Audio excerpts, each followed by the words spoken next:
Hey friends, Lisa Marie Robinson here, your host of Cash and Sass. Over the next few weeks, I'm switching things up and sharing something special with you.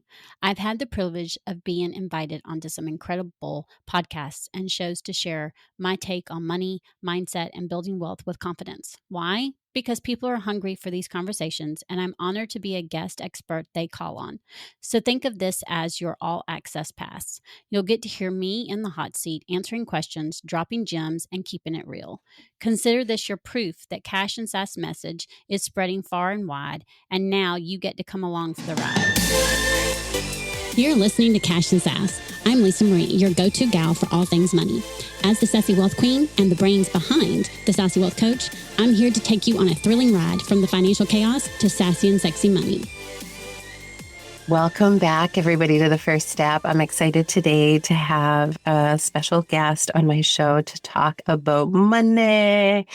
Her name is Lisa Marie Robinson, and she is the Sassy Wealth Coach. Welcome to the show, Lisa Marie. Thank you for having me. Yeah, so I'd love for you to just introduce yourself, what you do in the world, and then we can dive into more of your message. So just tell us a little bit about who you are. Well, I'm Lisa Marie. I'm the owner and founder of the Sassy Wealth Coach. Basically, I'm a wealth mindset / fractional CFO in one. I believe they both go hand in hand, money mindset, money management, in order to change your relationship with money. And I help women entrepreneurs do that. Amazing. Well, I'm already kind of with another question, because what can you just, before we go too much deeper into money mindset, which I think is a really powerful place for you to share with us, what is a fractional CFO? CFO stands for Chief Financial Officer. So a fractional CFO is basically someone who's not on your staff, but serves as a CFO to help you look at the numbers and say, okay, this is how we can plan things and this is how we can make things. Okay, amazing. So it helps you basically on the ins and the outs of all the money numbers. Like sometimes you're so deep into what you want, like how the growth you want to have, that you may not see a particular issue or how you can make it happen. And a fractional CFO can look at the whole big picture and see all of it and say, okay, we might not be able to do it this way, but we could do it that way. Mm-hmm. Okay, so let me ask you, were you always into managing money, or how did you get into this line of work? I have 20 years of accounting experience. I worked in a foreclosure law firm auditing their bank accounts and looking at their numbers. So I've always looked at numbers. And I've always been really good with spreadsheets and making numbers work and figuring out, seeing the writing on the wall when something wasn't a good idea or when something was a good idea, that kind of thing. But I didn't always have a good relationship with money. I had negative money beliefs. I had scarcity money mindset. I didn't realize it. I didn't know that's what it was called. And no matter how hard I tried, money management plans that I would create, I don't call them budgets anymore, but anytime I created those, they didn't work. And I couldn't figure out why for the longest time. And then when I was let go from my corporate job and made the decision that I wasn't going back, I started my business. I was on food stamps. I started my business and I started doing the deep dive into, okay, why don't traditional budgets, why do they not work? What's missing? And then the deep dive into money mindset. And that's how I came to the conclusion they go together. And I figured out what needed to be included in that money management system to make it work. Cool.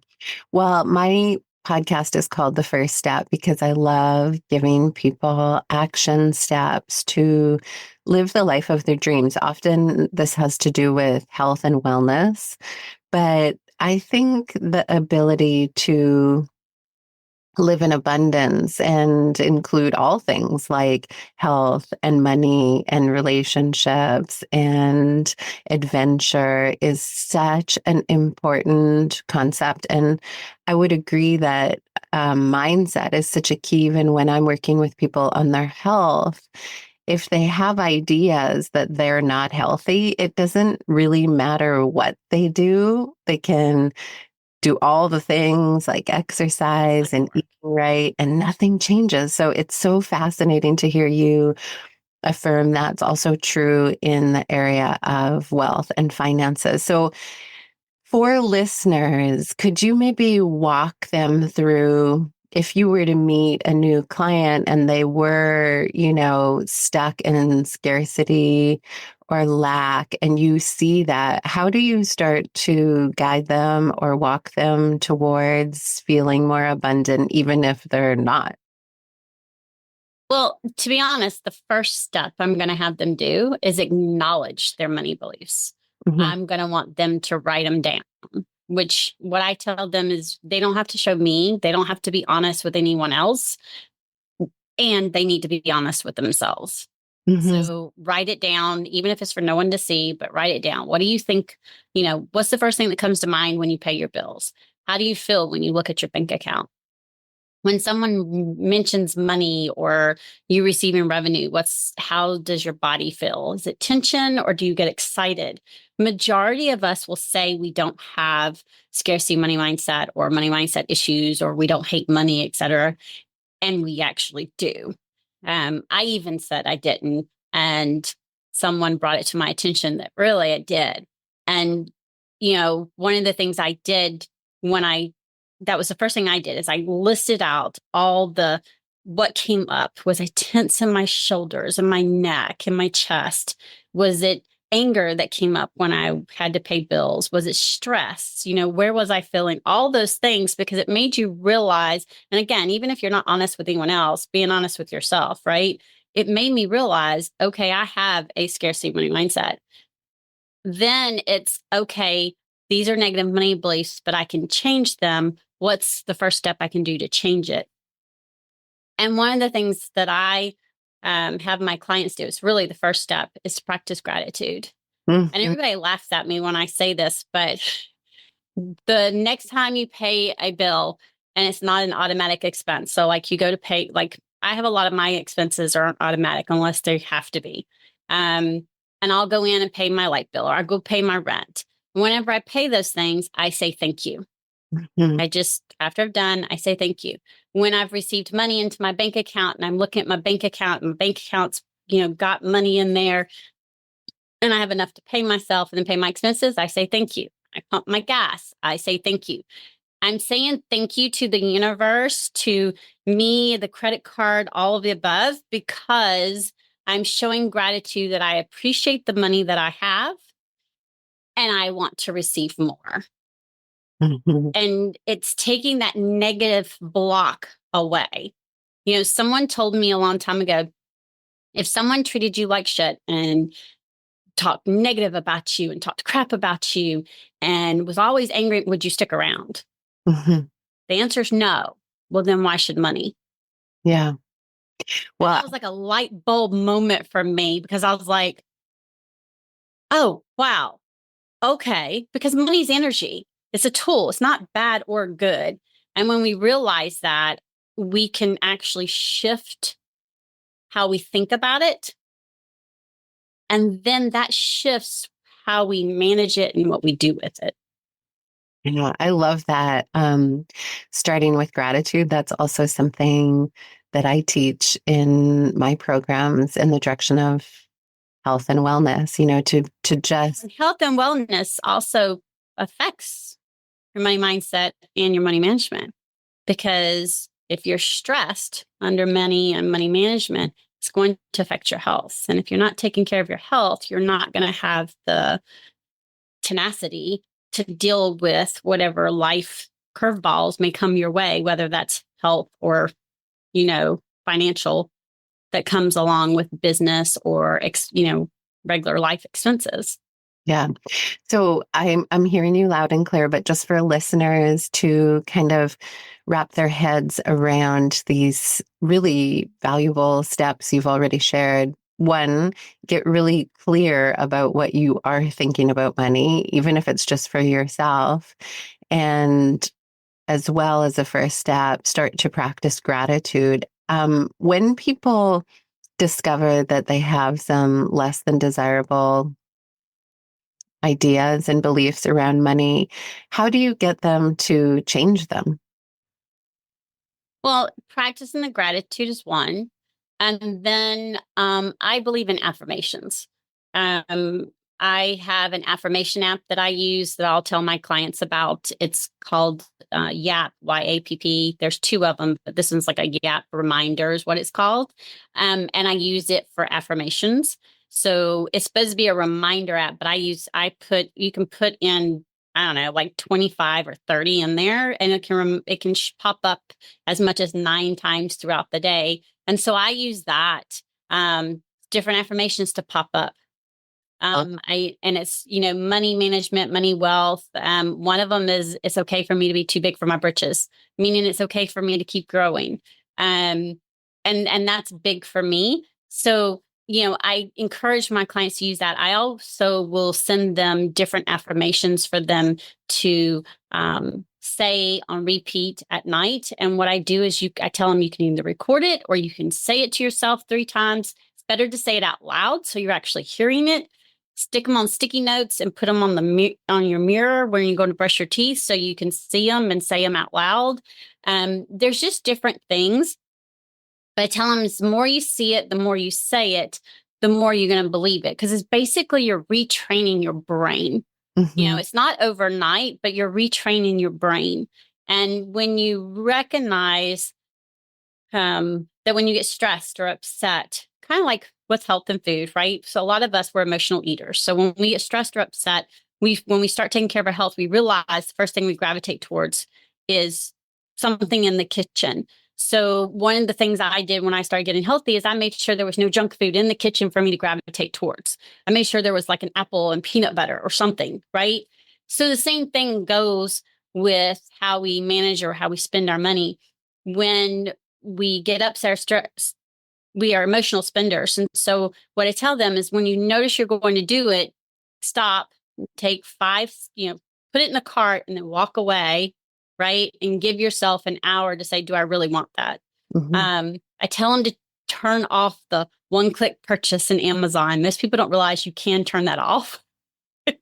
I had to make sure I turned it off because it was getting me in way too much trouble. But there's just things, put it in the cart and let it sit for 24 hours. If in 24 hours you still want it and you remember it's there, okay, go purchase it. I will bet money though, 9 out of 10 times, majority of that thing we're wanting right then, if we leave it in the cart for 24 hours, we will forget it's there, Mm-hmm. Mm-hmm. which means you really don't need it. Yeah, this is so applicable across so many different realms of living, I think. And Mhm. I mean, I'm even thinking about addictions of any sort, right? And one of the most powerful teachings that I ever came across that I rely on really to lead this beautiful life that I live, I would say in deep balance is this ability to observe ourselves in the moment and recognize that what is happening when from moment to moment are these sensations in our body, and we can term them craving or aversion. Either it's pleasant or unpleasant, and we're always trying to escape the unpleasant and cling to the pleasant. And that's when those decisions happen, whether it is, clicking purchase or reaching for a drink or whatever your vice is. It could be anything, gambling, sex, over exercising, work. It could really literally be anything. But if we recognize that immediacy of our reaction, we're not feeling great. So we reach for the thing that will give us a little hit of dopamine. if we pause even for 90 seconds, this biochemical rush that goes through our body passes and we don't need to do the thing. So I think that's such a powerful tip for people to hear is just delay for a moment that reaching for whatever it is, the purchase, the food, the drink, the smoke, the lever on the gambling machine. Just wait 90 seconds. Let that biochemical rush pass through you. And then you're not so trapped by that immediate reaction of purchasing or whatever it is that's getting in your way. Yeah, because I mean, a lot of times what happens is we don't think, right? It's in the moment, we just do it, it happens. And then later we're beating ourselves up because we did it. And that's the other thing. Stop beating yourself up when you all of a sudden realize, oh, I forgot to practice my affirmations, or oh, I spent this and I really didn't need it. Okay. Beating yourself up doesn't really work. Trust me. I know. Done it plenty of times. Instead, give yourself grace. You didn't get to where you're at overnight. Same thing with health, right? I mean, I remember I was close to 200 pounds. When I started getting healthy, I didn't get to 200 pounds overnight. I wasn't exercising. So why in the world would I think I could do lunges 6 years ago without holding onto the back of a chair? I had no balance, right? I can now. People see me doing it now and they're like, oh, look at you. What you do? Okay, well, that's 6 years in the making. Mm-hmm. My business and me being multi six figures and me having a good money mindset and a money management, that's 7 years in the making, right? It didn't happen overnight. And just like your health and wealth, you are going to work on your money mindset every single day. I love that. It is a work in progress. It is not something, oh, I've worked on it. I've done the affirmations. Now I'm great. And all is fine and dandy. Yeah, no, that's not how it works. Mm-hmm. Hey, trust me. It's not. I've had to dig deep the last 3 months, even deeper into my money mindset and my tools to help me through the up leveling that I'm going through and the Phoenix moments that my business is going through. And if I didn't have those tools, it could have stopped me in my tracks. Mm-hmm. We always are going to have to use those. It's a daily work in progress. You decide every single day you're going to work on it. I love that. It's so parallel to a lot of the things that I teach in my realm of health, that consistency is key, that this is no magic pill, that this is a long road, this is a lifelong journey, and what you put into it is what you're going to get out of it, and taking action is really the key. So because I have you on the show, Lisa Marie, and you're an expert in this field, and we've talked a little bit about probably where my shortcomings are around money management, and so I wonder if we want to use me as a case study to kind of showcase what you might say to somebody who is willing to look at their situation. And do you think that might be fun or interesting? Yeah. Okay. And I think I'm kind of a unique case, but I'd really love to hear your expertise because, and I'm sure you'll be able to dig out some of the areas where you would point where I can grow. But I say I'm unique because I really feel like I live in an abundance mindset. And I've been very lucky to always have money in my life. When I was growing up, we didn't have a lot of money, but I never felt like we went without. So I just assumed that we would always have enough, and we did always have enough. And that's still how I feel. However, I don't track my money, and I should maybe be clear about that. I also am not reckless with my money. I know how much is in my bank account. When you say those things of like, how do you feel when you look at your bank account? I'd say, great. How do I feel when I'm paying a bill? Also grateful. Like I definitely have some of those things built in. I think my parents did an incredible job at talking about money in a responsible way. Like they always taught us to put some money away. So I've always done that. I've never overspent. And they always made me work for my money. So from a very early age, I understood what it meant to recognize how much money I'm bringing in and how much is money going out. And I've always been able to do that. I've always been self-reliant and in a good money place. But again, however, I don't keep track of what I spend daily or weekly or monthly in a tight way. I mean, at the end of every tax year, I definitely look at it all and go like, oh, this is how much I spent here and, on all of the things that we spend money on. And this is how much money I've made. I've always had enough. So as that being a little bit of a backstory, what do you hear in that? And what would you say to me and listeners to up level that story?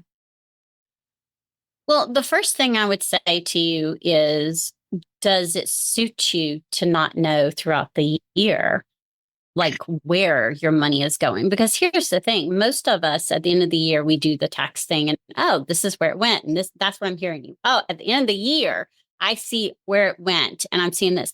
However, if you were to have, and I have a dashboard. It's a spending plan dashboard, money management dashboard. It includes, for my clients, it includes my goals and their goals. It includes yearly expenses, monthly expenses, because we want to know what we need to plan for.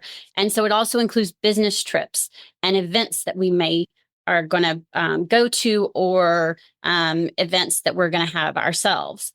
And so those are things that, like, if you're going to host an event yourself, there's money that's going to need to be allocated towards that.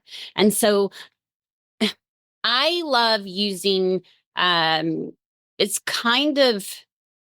like, I call them virtual buckets, but I have designated bank account, savings account, virtual buckets for different things. So there's one for yearly expenses, and money goes into that, and it's just for that. So when I look at my bank accounts, I'm able to open up my bank account and look at and I've got them nicknamed, and I can say, okay, that's my owner pay account. That's money that's designated to pay me.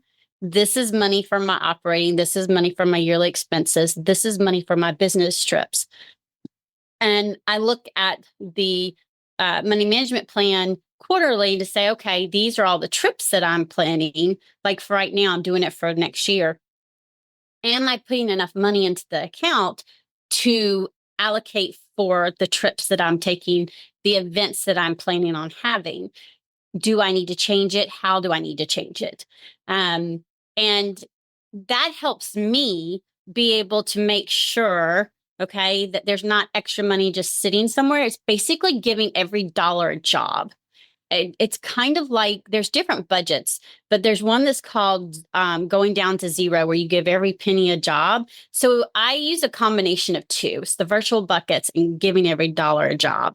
Because when we give every dollar a job, when we decide we want to stay an extra day at an event we're going to, or we want to go a day early or whatever, we can look in that account and go, okay, money wise, I can do it. Now, time wise, is it in my capacity to do it? Mentally, is it in my capacity to take an extra day away? Right? Because sometimes the capacity time wise isn't aligned. The money's there. So we're looking at the whole picture. And then at the end of the year, one of the savings accounts called profit savings. So I use the profit first methodology. So there's a profit first savings, and every quarter, as long as you've had a profit and you've been putting money into that savings, you get half of what's in there. So it's a bonus.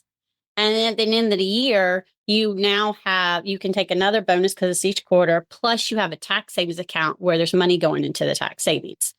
So a lot of entrepreneurs, what they do is they just leave all of it in one account, and they don't realize they actually have access to more money to utilize towards their business because they're including their tax savings into that same account.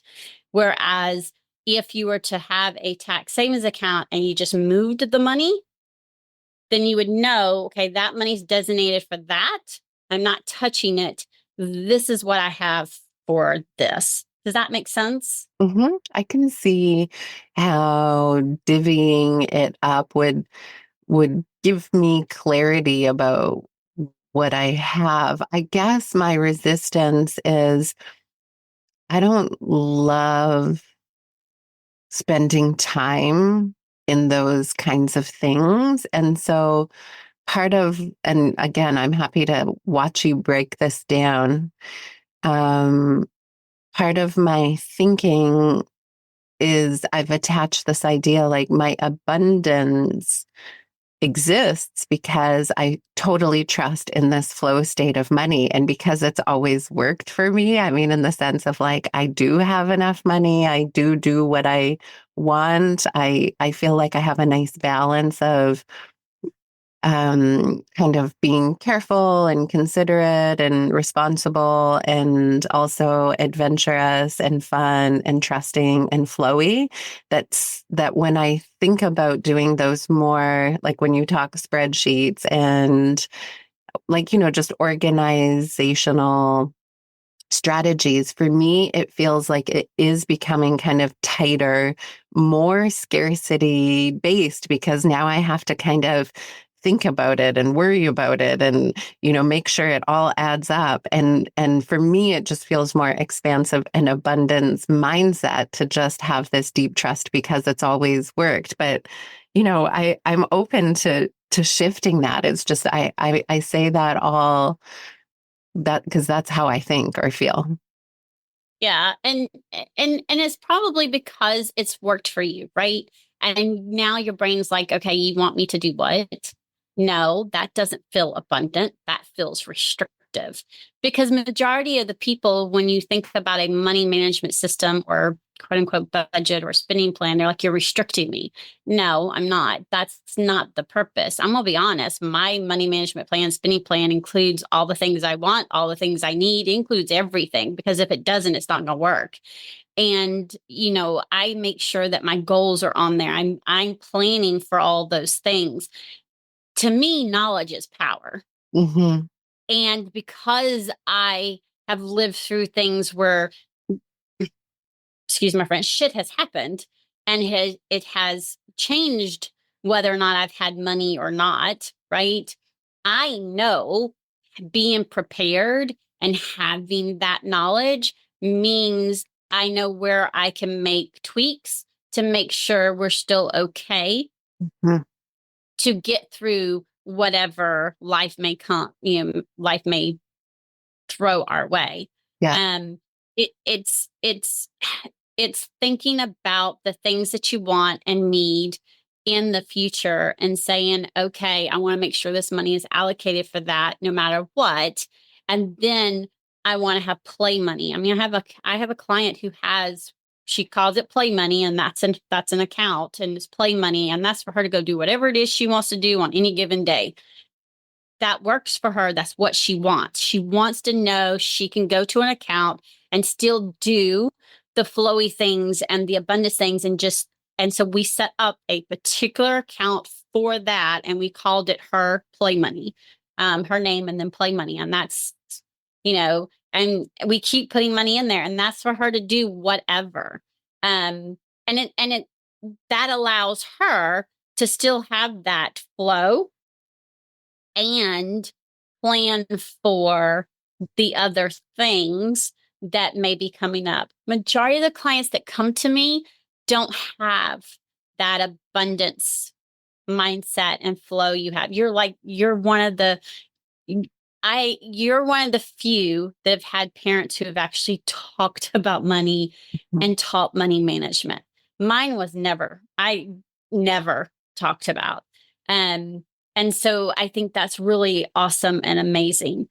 The only thing I think that might benefit you is just having more knowledge so that you can make better decisions with growing your business. So Yeah. as you're wanting to grow and make investments, being able to have these different accounts just to separate it so you can actually see, okay, this much money is for this much money is for this. I want to invest in this. Do I have it? And you have this money over here. Okay, you know what? I can take this and invest it on here. And I can do that with no problem. Yeah. And I can up level, I could hire a VA or I can go, whatever it is in the business you're wanting to do. Yeah, I could see that how just getting clear about what is fun money and what is, the responsible side of the money things, that it could allow me to, on the responsible side of things, just allocate things in more powerful ways, more intentional ways. Mm-hmm. And be able to pay yourself more consistently too, because 9 out of 10 times you may not be paying yourself as much as you could, or you're not paying yourself as consistently. Mhm. Majority entrepreneurs don't do that. And so when we have our business accounts separate from our personal accounts, and we're truly treating it as a business, and we're having money set aside to pay ourselves. So even if there is a low in revenue, because we've had this separate account and we've been putting a percentage in there, we can still pay ourselves a consistent amount while we're like, for me, example, the last 2 months, I've been up leveling, right, to start increasing the revenue again. I've still been able to pay myself during that time because I had allocated a certain percentage into that account. Yeah. Yeah, I think it's very smart what you're teaching. I think the other thing that makes me personally kind of a freak, or, you know, You're not a freak. well, Absolutely in no way, shape, or form a freak. well, let's assume that being a freak is kind of a good thing. In the sense, like, I also spent a lot of time traveling by myself with a backpack, and I also learned really early that I don't need a lot. So when I hear you talk, also, and I think a freak, I'm saying because I feel like I have a unique situation where I was kind of, my neurons were growing in abundance. And then in my early adulthood, I also recognized, despite living in abundance, I actually don't need a lot to be happy. And I think that puts me in a unique situation because, yeah, I also don't totally. The thing that I see a lot around money is that there's there's also this belief that we have that the more money we have, the better, and kind of money equals freedom. Yeah, Money, that's not true. That's uh-huh, not true. uh-huh, I I I believe you can be rich and miserable. hmm And just because you're rich doesn't mean you're wealthy. I talked about this yesterday. Um, to me, being wealthy is having the freedom to do what you love doing, to have the freedom to live life the way you want to live it, the, do the things you're talking about, being able to backpack if that's what you want to do, and just live out of a backpack. There's no way in all hell I could live just out of a backpack. There's no way. My hat off to you. There's no way. It's just like I also couldn't do the deep hiking and sleep in a tent and not worry about taking a shower and not having a bathroom. There's no way. That's just me. I want a bathroom and I want a shower. Um, but being able to choose and be able to have that. My idea of camping is, yes, having a tent, but also having a camper.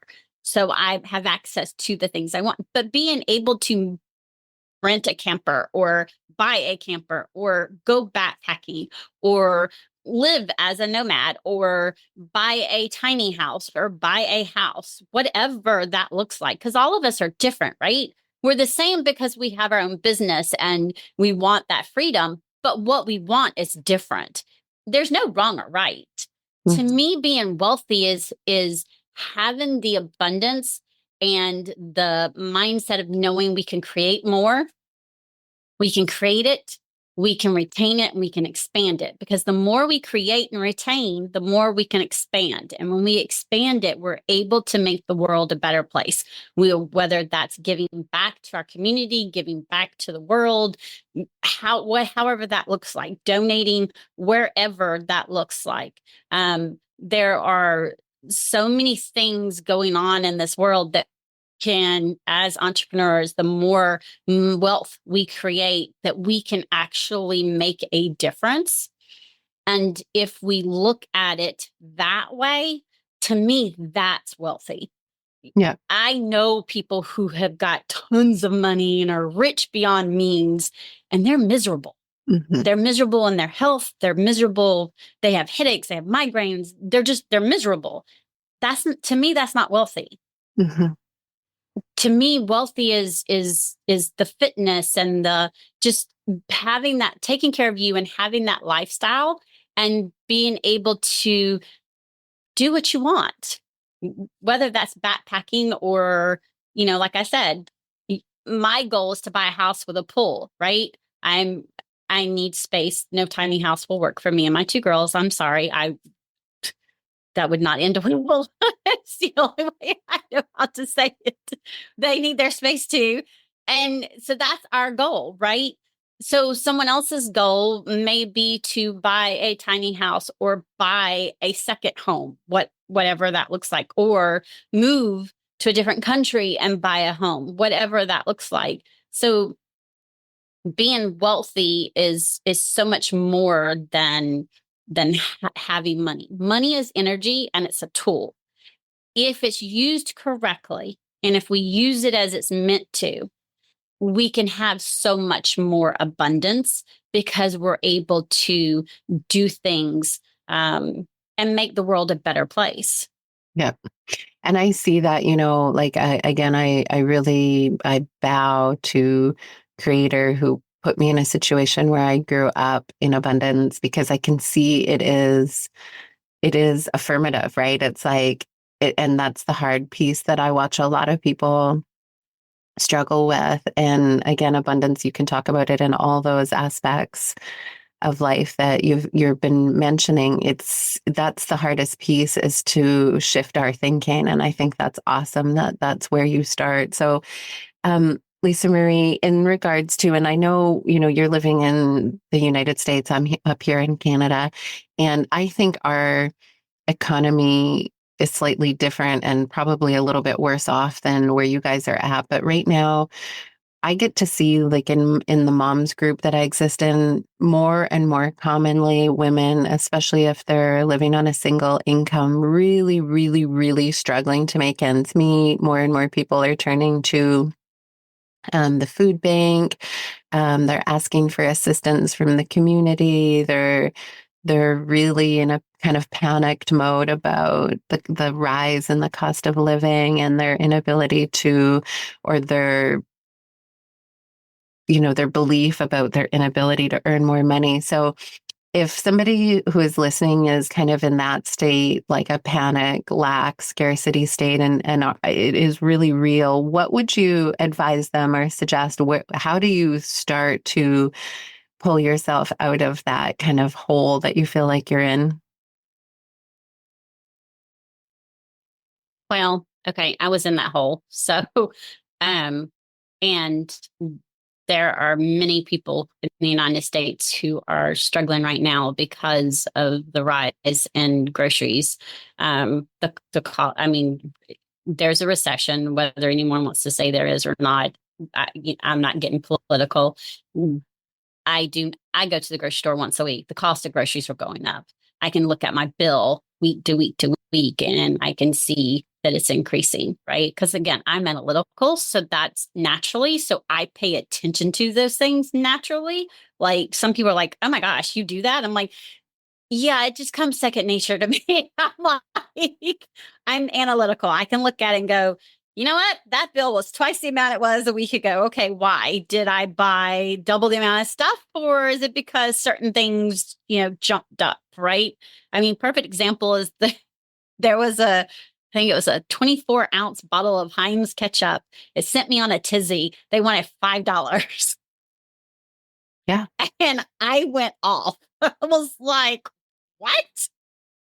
For this 24-ounce bottle of Heinz ketchup. And I was like, okay, no, that's double the amount. Since when? And then you could get these big 248 ounces as a pack, 2 for 10. Yeah. Well, one, okay, or 2 for 12, I think it was. That was still ridiculous, but that was still a much better buy, right? Than this small 24-ounce for $5. It Right. literally sent me on a tizzy for like 2 more aisles. I was like busting. because I couldn't believe, because I was analyzing it, and because I stop, and when I see the price, I'm like, nope, that's not what I'm doing. Is there something better? Most people just grab the regular size they're used to grabbing. So the first step I encourage you to do is to list all of your personal expenses, everything, membership, subscriptions, everything. If you're struggling, you're going to need to make the hard decision. And I'm not saying it's easy, but you're going to still need to make the decision. Is there anything you can temporarily stop to help have more money to go to something else? Mm-hmm. Okay. The second thing is one of the things I've done that we still do, and I'm adamant about it, is we have a notebook at the end of our kitchen table, and it's the grocery list. And as we are running out of things, we add it to the list. I have a strict rule now. If it's not on the list, I don't buy it. Mm-hmm. Mm-hmm. So when I go to the grocery store, I'm going with that list, and I'm only buying what's on the list. Mm-hmm. And once I've done that, my girls have realized that they start running out of cereal, they better tell me or they better write it down. Right now, Yeah. we have things that we get each week: milk, bread, those kind of things. So that immediately goes at the top of the list. But everything else, we go, okay, what are we? That way, one, we're not overbuying. We're not buying things we're not out of because we didn't go and look, right? And then we're not buying more of things that ends up going bad. Two, I plan my meals out. What I mean is I'll look and say, okay, what do I want to cook this week? And then I go, okay, do I have that meat in the freezer already? And if I don't, then I'll buy the meat. If I do, that meat comes out of the freezer and I'm not buying that meat for the week. When you go weekly to the grocery store, you spend less. I guarantee it. I used to go every 2 weeks, and I always ended up having to go in between, and I always spent more. When I go every single week, I spend less because I'm only buying what I need. Mm-hmm. The biggest thing was making that list. Last, don't be afraid to ask for help. Mm-hmm. I can't stress that enough. I know firsthand how it feels. A lot of people, when they ask for help, they feel like a failure. They feel like they're going to be judged. And for me personally, you shouldn't be judged because life happens. And if there are people out there who can help, I guarantee you there's someone who wants to help. And as long as, it's helping and they're doing something to also better themselves in the process, whether it's, start making that grocery list, right? When we started that, there was 1 week that we went to a grocery store and we didn't have the grocery list. And I'm telling you, it works because we spent way too much and we bought stuff that we didn't need. It was ridiculous. I literally pulled that out and said, lesson learned. If it ain't on the list, we're not buying it. And this is how we're doing this from now on, because we spent over double the amount that we normally do each week when we go once a week. Yeah. And it's just, it's the small things, making sure, okay, I'm down to 4 rolls of toilet paper. That's not going to last me a week. Toilet paper needs to go on the list, right? That's not going to last you longer than 7 days. And you're about to go to the grocery store. Toilet paper goes on the list. Same thing with paper towels. Same thing with, laundry detergent, dishwasher soap, whatever it is. One of the other things I recommend is, if you can find it at a better price and it works for you, to have it delivered. Okay, have it delivered. Like for my daughter, she will have sensory overload and see all the things. So what I'm teaching her is how to use the grocery store app, still make her list. She only buys what's on the list, but she uses the grocery store app instead. And then, like I'm telling her, she can have it delivered, or we can go park and have it, someone pick it up. I personally like going to the grocery store because I like seeing the prices and comparing the sizes and all that. And when you're doing it online, you can't. But for some people, if they know they can't stick to that list, sometimes ordering it online is the better way. I have two friends who do it that way, and they talk about they save hundreds of dollars because they don't go inside a store. They order it, they park, and it's brought out. Yeah. I love all these tips that you're saying. One of the things that I want to kind of just flag and repeat to make it more obvious and loud is this idea of asking for help. And I think not only financial help, I mean, ask for donations of food or money if you need to, if you're at that point, people do want to help. But the other part of that, I think, is, and I see this all the time in my work too around health and wellness, is, you know, you're right. Most of us have not grown up with proper training or mindset around whether it is finances or health. And sometimes we need a coach or a guide to help us unlearn what we've learned and learn more positive habits and tools and tips. And I would say, even though sometimes that is an investment in the beginning, that's what I also see in my work, that people who are trying to do it alone, I don't know if it's impossible, but it does often seem that people run around in circles when they're trying to just do this kind of shifting, changing trajectories on their own. It is so helpful and so worth the investment to have somebody in your corner who's done it, who knows the steps and can fast track you to getting to where you want to go. And even though in the beginning it's an investment, a commitment, and taking responsibility, having somebody cheerleading you and guiding you and holding you accountable, from what I see in my work, is a really great decision. Did you want to speak to that at all? Yeah, I mean, I was going to use an example. I mean, I've one of the hard. I'm much better at it than I used to be. I know how hard it is to ask for help. 6 years ago, 6.5 years ago now. Well, yeah, 6 years ago this past September, I asked for help. I tried going to gyms. I tried doing all the things. If it's cold or raining, I'm not going anywhere. That's just not happening. I can find, I literally, I'm telling you, I can have a conversation inside my brain and come up with an excuse of why I wasn't going to the gym. Notorious. So I knew I needed someone to be providing accountability, someone to help me start where I was. Because when you go to the gym, you don't have anyone helping you start where you're at. So it ends up being so much harder, right? Yeah. I knew what I needed. So I asked for that help. And yes, that was an investment. It still is. My point is because she helped me and she started me where I was at. I still have that same fitness coach slash trainer for 6.5, going on 6.5 years now, because I know me. I need the accountability. I need the push. I need someone encouraging me. I need someone telling me to get out of my damn head. Mm. I need that. And she's helped me progress on my goals and reach them each and every year. She's become a non negotiable. Yeah. It's not even, it's a non-negotiable investment. It is something that is done regardless every single month, because I know what it does for my mental health, right? I tell people all the time, I don't work out because I enjoy it. Because honestly, honest to goodness, I hate it. I work out because I like how I feel afterwards, and because I don't like how I feel when I don't work out. Yeah. When I don't do the workouts and when I miss them, I do not like how I feel.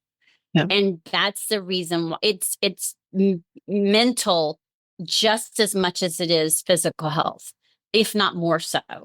So asking a coach or um, a wealth coach, a money coach, a health coach, having someone there and investing in that to help you uh, find a different way to do things so you can unlearn whatever money beliefs you've learned, um, and be able to rewrite that script so that it's working for you and you're in control of your money instead of fearing it.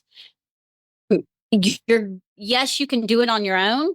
And like you said, you could end up spinning in circles, and or take it taking on so much longer than when you have someone who's been there, been through it, done it, and who can help you get through the steps faster. I mean, it's the reason why we have business coaches too, right?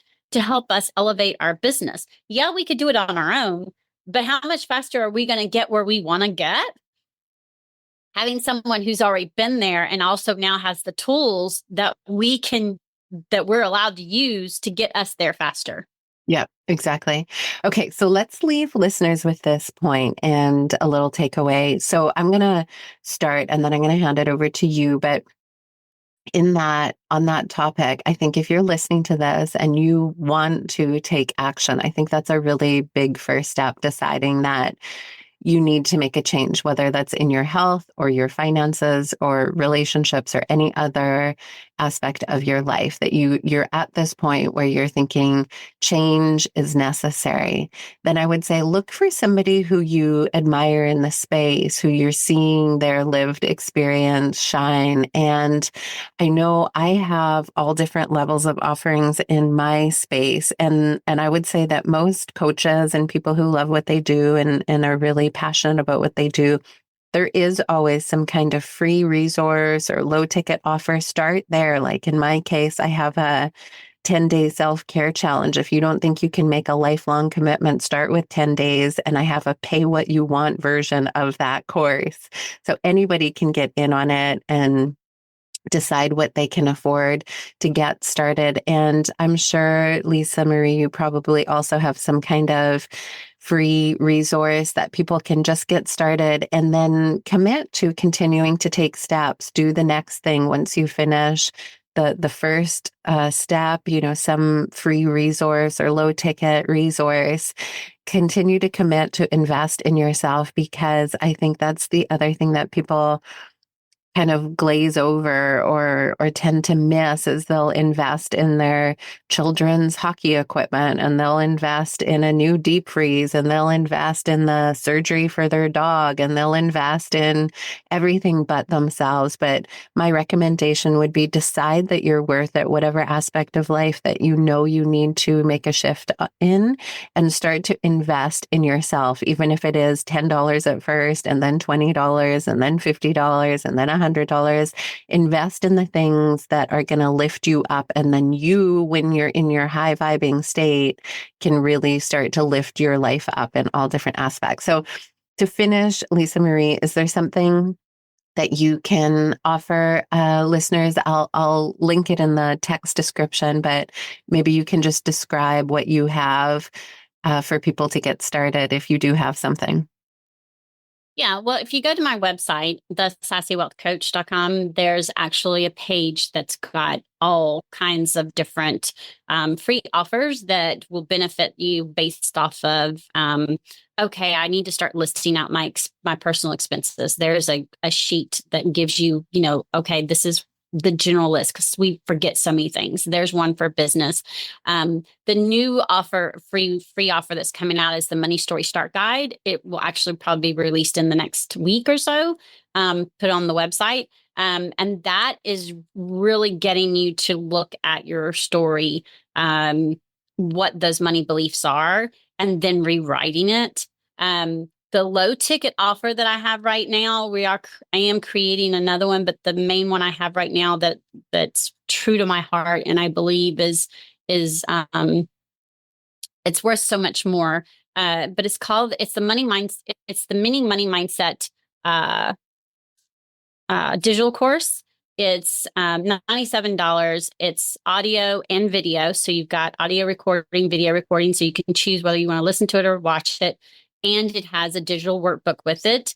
And it literally, the audio and video take you step by step through the pages. And I'll even tell you, okay, we're going to stop here. This is what I want you to work on. And you'll pause it. And then you can start back once you're ready to go to the next thing. So I do that on purpose so that it doesn't become overwhelming. So again, you look at what's the first thing you remember learning about money, the first thing you heard about money, where, was it your parents? What was it like for your parents to talk about money? Did they talk about money? It just starts asking you questions and makes you think.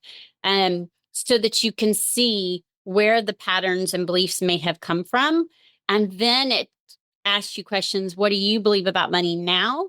And then it has the a list of sayings. Do you believe these? And then it walks you through on rewriting your money script by saying, okay, what do you want your relationship with money to be? So it's just this workbook that goes step by step. And I believe that in order to change our relationship with money, we have to know what our money beliefs are, where they came from. And we have to be able, again, whether we don't acknowledge it to someone else, we've got to be able to acknowledge it to ourselves.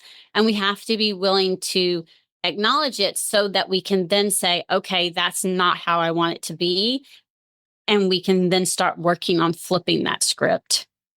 I love that. That's so awesome. I will definitely in the text link your website, and I would encourage anybody who's listening that's thinking they need a wealth coach to reach out to you. I know you work from your heart and you're such a loving, caring human. And if nothing else, start with that resource that you were just talking about. And I really appreciate you coming on the show today, Lisa Marie, and sharing your insight and your resources and your information that I'm sure will touch somebody and help them to take a first step in the direction of their dreams and goals. Thank you so much for being here.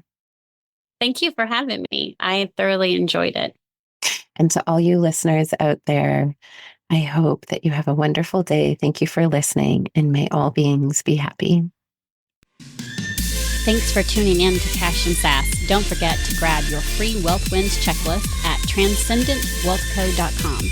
And while you're there, check out how we're helping entrepreneurs like you build unapologetic, bankable wealth. Make sure you're subscribed so you never miss a drop of this money magic, and leave a review to help us spread the wealth revolution. Remember, your money can be bold, sassy, and sexy. Until next time, keep cashing in with confidence.